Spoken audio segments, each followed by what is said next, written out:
actually really thought this track was cool when I released it. But I got to be really honest and tell you guys, I don't love this one anymore. Which I hate to say because it's the first track I actually really dove into purely for fun. Don't get me wrong, it's not terrible. Obviously, I released it, I believed in it at the time, but it's just not great either. So much of my later work is just better.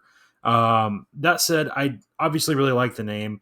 I knew pretty early on that this was going to be in the running for my title track for an album. Didn't really plan on releasing two. That's a whole nother story we'll dive into.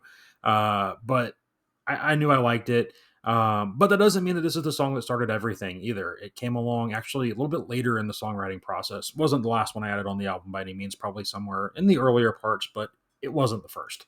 Believe it or not, the idea actually came to me in the shower probably a year or so before I even got the idea of writing an album.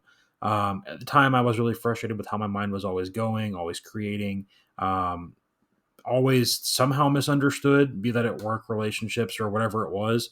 I liked who I was, but other people just couldn't put me into a neat, clean bucket, and that just was tough.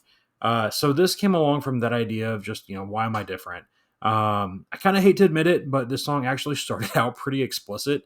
It was not the clean cut song that it evolved into, but explicit wasn't what I wanted my public image to be. Obviously, I didn't want to showcase that as me, tie my name to that.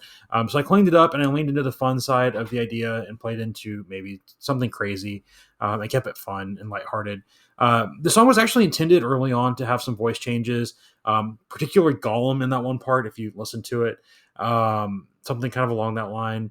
But I didn't quite nail that, but that's fine. It's still a goofy track, and it's one that I built and learned a lot from, obviously.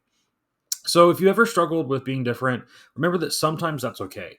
My always creative mind drove me to find a way to make my dreams come true, and messed up or not, I kind of like the journey that it took me on. No sane person repeatedly attempts the impossible, like releasing 15 albums or so in a year.